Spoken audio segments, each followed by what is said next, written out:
Absence is the only presence that never disappoints. Listen closely. Closer. Do you hear that? It's the sound of nothing, the most seductive frequency known to the human heart. There's an old Romanian folktale about a prince who fell in love with his own echo. He shouted declarations of devotion into mountain caves until his voice grew hoarse.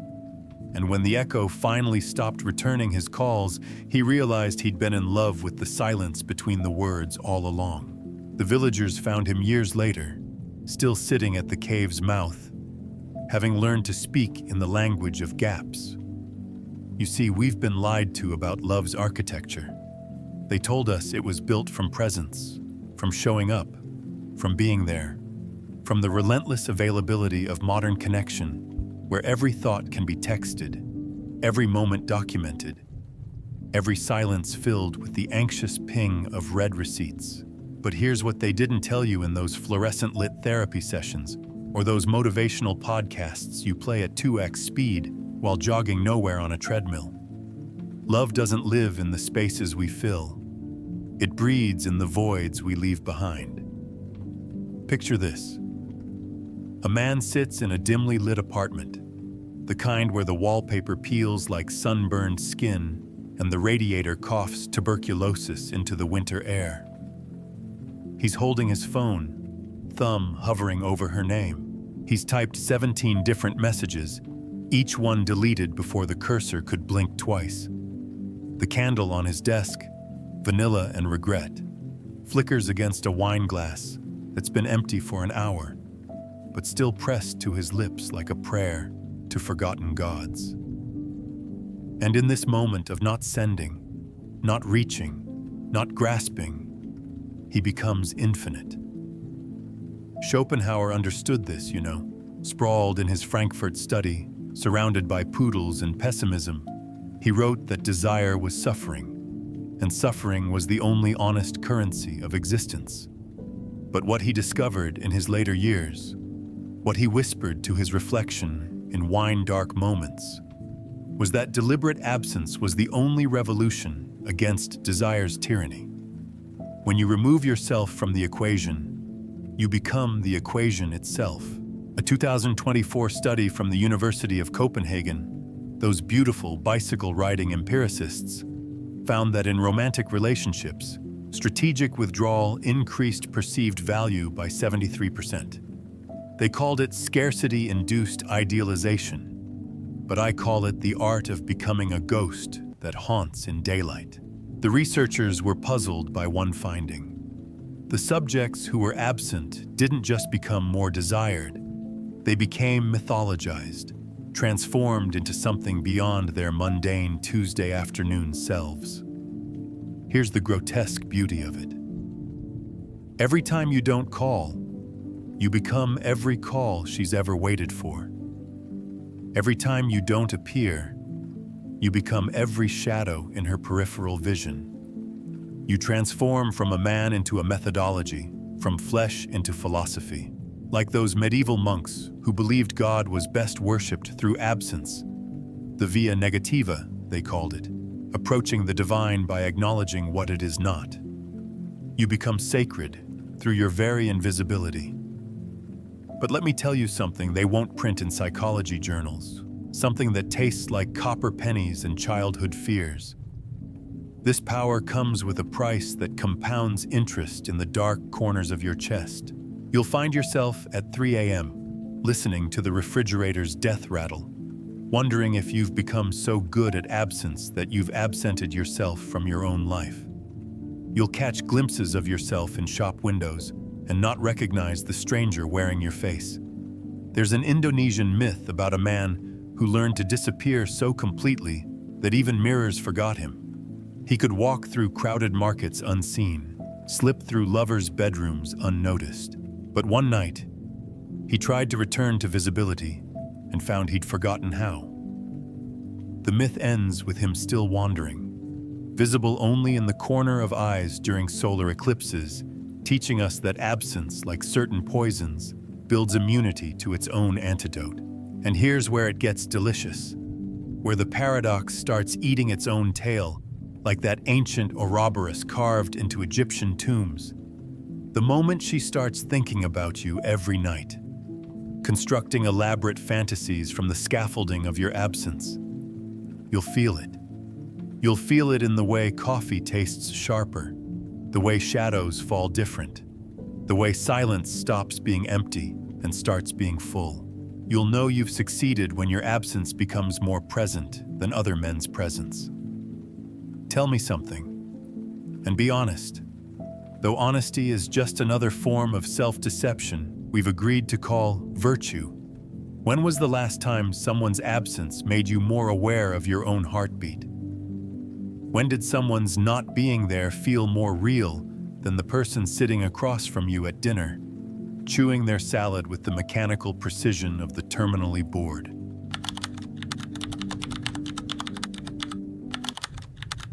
We fall in love with ghosts because the living require too much proof of existence. There was a man in Prague who collected absences, not stamps or coins or those porcelain figurines that grandmothers display in china cabinets that smell of potpourri and impending mortality. No, he collected the spaces where things used to be, the indentation in a pillow where a head no longer rests, the fade mark on wallpaper where a picture hung for 17 years, the particular silence that follows after someone stops mid-sentence and never finishes the thought. His apartment became a cathedral of negative space, and women would visit. Oh, how they'd visit, drawn by rumors of this strange curator of voids. They'd leave more intoxicated than any wine could make them, stumbling into the cobblestone night, unable to explain why they couldn't stop thinking about what wasn't there. You want to know the secret? Here it is, served raw on a plate of uncomfortable truth. Human beings are neurologically wired to complete incomplete patterns. It's called the Zeigarnik effect, discovered by a Lithuanian psychologist who noticed that waiters could remember unfulfilled orders perfectly, but forgot them the instant the plates were delivered. Our brains are torture chambers of unfinished symphonies, and nothing is more unfinished than a man who refuses to be completed. Picture her now. Yes, her. The one you're thinking about while pretending you're not. Lying in bed at 2:47 a.m. The sheets are Egyptian cotton, but they feel like sandpaper against skin that's too aware of its own electricity. She's scrolling through her phone, past conversations with you, looking for clues in the archaeology of your punctuation. Why did you use a period instead of an exclamation point? What did that ellipsis mean? The 3 dots of your typing indicator that appeared for 47 seconds last Tuesday before disappearing without producing a message. What words died in that digital womb? This is where absence becomes art, where withdrawal becomes poetry, written in invisible ink, every moment you're not there. Her imagination, that fantastic factory of meaning-making, is working overtime, constructing a version of you that no flesh and blood presence could ever match. You become Schrödinger's lover, simultaneously every possibility and none of them, existing in a superposition of potential until the moment of observation collapses you into disappointing reality. But here's the thing that would make Kierkegaard laugh into his coffee. Black, naturally, like his moods and his Copenhagen winters. The you she imagines in your absence is more you than you've ever been. It's you distilled, refined, purified of all the mundane Tuesday afternoon minutiae that makes us human and therefore unbearable. No one imagines their absent lover clipping their toenails or arguing with customer service about a wrongly charged credit card fee. A 2025 study from the University of Tokyo, where loneliness has been elevated to an art form, discovered something remarkable. They called it phantom limb syndrome for relationships. Just as amputees feel sensation in missing limbs, people feel the presence of absent lovers more acutely than present ones. The neural pathways light up like Christmas trees in an MRI, more active in absence than presence. The researchers were disturbed by their own findings, noting in the margins of their papers that some subjects preferred the absence to any possible return. Let me paint you a scene with colors that don't exist in daylight.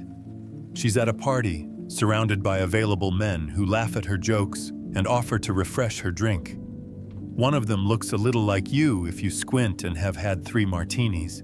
He's saying something about cryptocurrency, or CrossFit, or some other modern religion for the spiritually famished. But she's not listening. She's thinking about that Tuesday 3 weeks ago when you almost said something important, but stopped yourself. That pregnant pause that gave birth to nothing is more alive in her mind than this man made of actual atoms standing close enough that she can smell his cologne too much, and his desperation even more. The Sufis had a word for this: fana, the annihilation of the ego in the presence of the beloved. But they got it backwards. It's not in presence where we annihilate. It's in absence where we become infinite. When you're not there, you're everywhere. When you don't speak, you say everything. Do you understand what I'm telling you? Or are you still clinging to the fairy tale that love is about showing up, about being present, about those treacly greeting card sentiments that taste like artificial sweetener and broken promises? Here's a question to tattoo on the inside of your eyelids. If presence is love, why do we miss the dead more than we ever loved them living?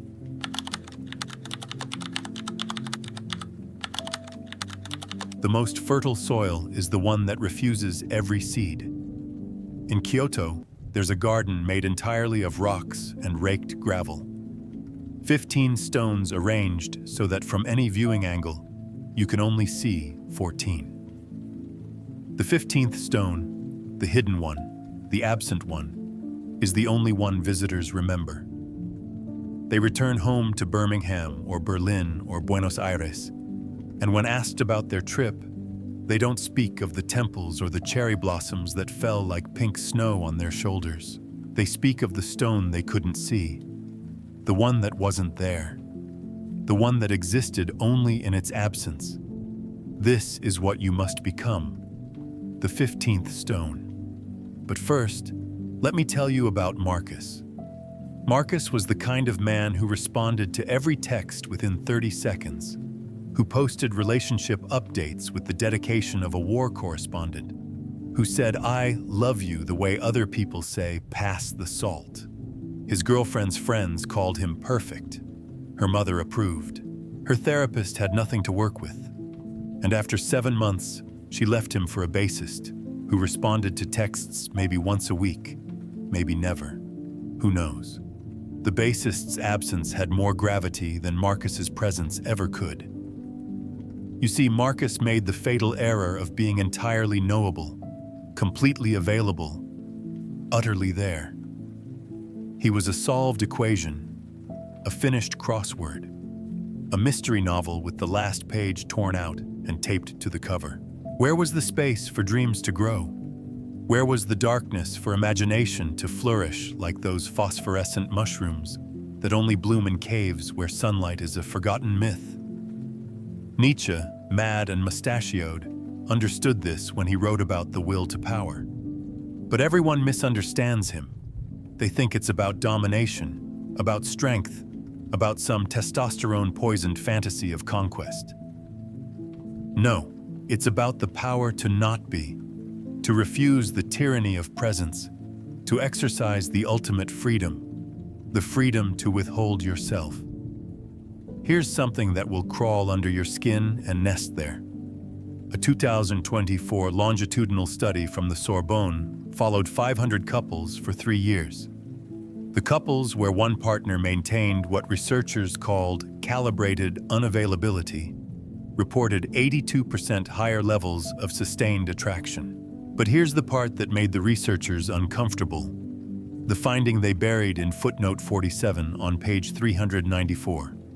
The absent partners reported higher levels of self-actualization, as if the act of withholding had taught them who they were.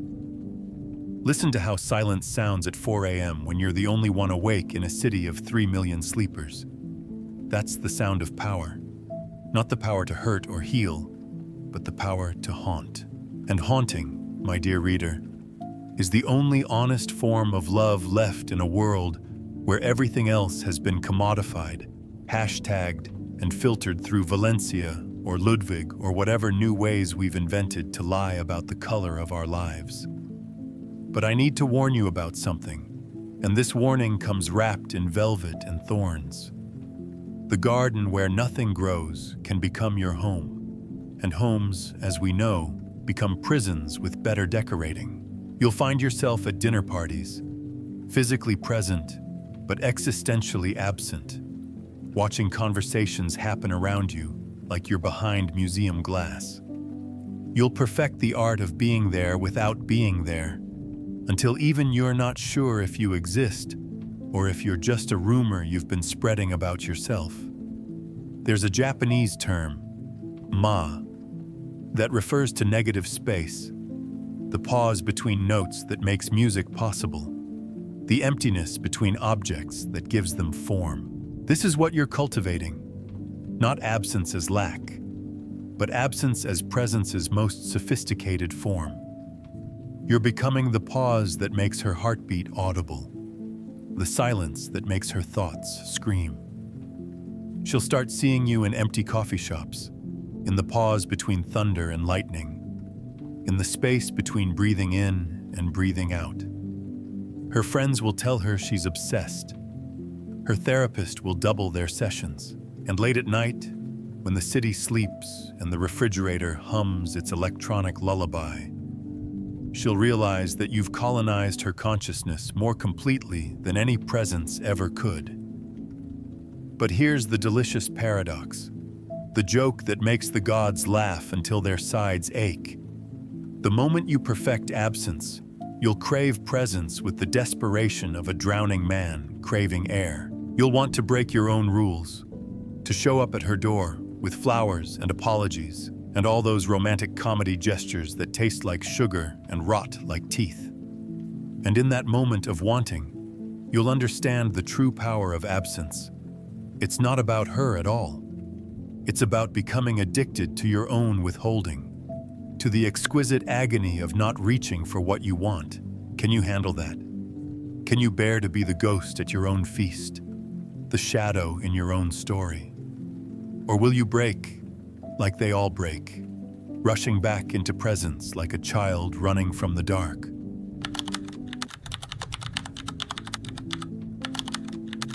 Every performance is perfected in the rehearsal no one sees. There's a theater in Venice that hasn't staged a play since 1797. The red velvet seats are still there, gathering dust like memories gather regret.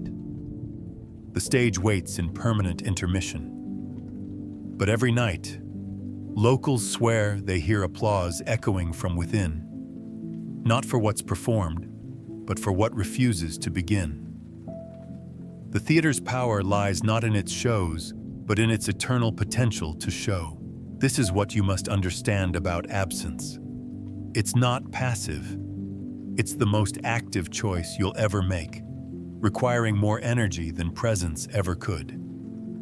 Every moment of not reaching out is a small death, a tiny suicide of possibility that somehow makes you more alive. Let me tell you about Sarah. Sarah met him at a bookstore. How perfectly cliché, how wonderfully doomed. He was reading Pessoa. She was pretending to understand Proust. They talked for 3 hours about books neither of them had actually finished. He took her number. Then nothing. For 6 days, nothing.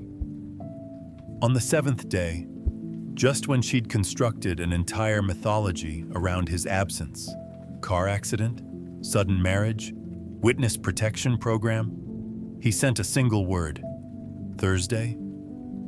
She spent the next 3 days deconstructing that question mark like it was the Rosetta Stone of romantic intention.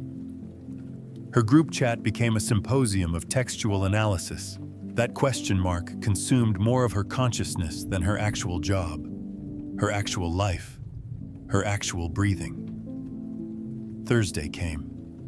He didn't show. Friday. A text. Perfect. Nothing else. No explanation. No apology. Just perfect. And here's the sickness of it all. She was hooked. Hooked like those rats in the Skinner box experiments who got cocaine at random intervals and pressed the lever until their paws bled. Because random reinforcement, absence punctuated by minimal presence, creates the strongest addiction known to behavioral psychology.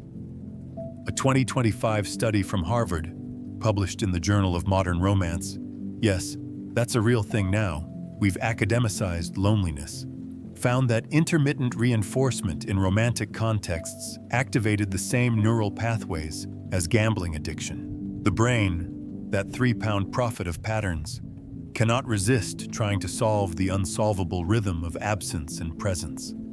It's like listening to a song where every third beat is missing. You lean forward, waiting, anticipating, creating the music in the silence. But here's what the studies won't tell you, what you can only learn from living it. Absence changes you at a molecular level. You start to feel your own edges, the boundaries of where you end and the world begins. Most people live their entire lives without knowing their own outline, bleeding into every relationship like watercolors in rain. But when you practice absence, you become sharp, defined, singular. You become the knife, not the wound. Kierkegaard wrote that anxiety is the dizziness of freedom, but he was wrong. Absence is the dizziness of freedom. It's standing at the edge of every possibility and choosing none of them, not from fear, but from the intoxicating power of potential energy. You become a loaded gun that never fires, and everyone around you can feel the possibility of the bullet. She's thinking about you right now. Not because you're special. You're not. None of us are. We're all just temporarily animated meat making meaning from chaos. But because you've given her nothing to think about except the thinking itself. You've become a Rorschach test in human form. She sees in your absence whatever she needs to see, fears to see, dreams to see. The ancient Greeks had a concept called apophasis, mentioning something by not mentioning it, defining something by its absence. This is your methodology now. You define yourself by what you don't do, don't say, don't reveal. You become the negative space that gives her life shape, the darkness that makes her light visible. But let me whisper something that tastes like ash and honesty. This power will hollow you out from the inside. You'll become so good at absence that you'll forget how to be present even with yourself. You'll look in mirrors and see through yourself to the wall behind. You'll touch your own skin and feel nothing but the space between atoms. You'll become the theater that never opens. And one day you'll realize the applause you hear is just the sound of your own heart, beating for no one. Is it worth it? That's the wrong question. The right question is, can you stop once you start? Can you return from the country of absence once you've learned its language? Or will you become like those deep-sea creatures who explode when brought to the surface, unable to exist in the pressure of ordinary presence?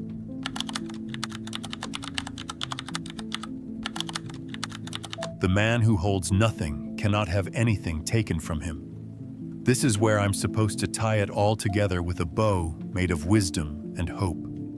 This is where the music swells and the credits roll, and you walk away feeling like you've learned something that will change your life. But I'm going to do something else. I'm going to tell you why everything I've told you is both true and a lie, both medicine and poison, both the answer and the reason you're asking the question in the first place. There's a monastery in Tibet where monks spend 17 years learning to hold nothing. Not metaphorically, literally. They practice opening their hands and letting everything fall through. Water, sand, gold coins, love letters, photographs of dead mothers. Everything. By year 17, they've learned that empty hands are the only hands that can truly hold anything, because they hold the space where anything could be. This is the final paradox of absence. It only works when you're not using it to work. You see, every man reading this, listening to these words in the dark cave of his loneliness, thinks he's found a strategy, a technique, a way to make her think about him every night. And yes, absence will do that. She will think about you. She'll think about you while she's brushing her teeth, while she's in meetings, while she's making love to someone else who had the courage to be present. She'll think about you the way we think about dead friends, with a mixture of longing and relief that they're gone. But here's what Schopenhauer knew when he died alone with his poodles. The will to power through absence is still just will, still just desire dressed in the costume of its opposite. You're still reaching, still grasping, still needing. You've just learned to do it with phantom limbs. The 2025 research from the Institute of Human Connection in Stockholm, ironic, studying connection in the suicide capital of the world, discovered something that made them question everything. The men who practiced strategic absence in relationships reported feeling more alone than when they were actually alone. They had created a prison of their own withholding, where every moment of absence was actually a presence.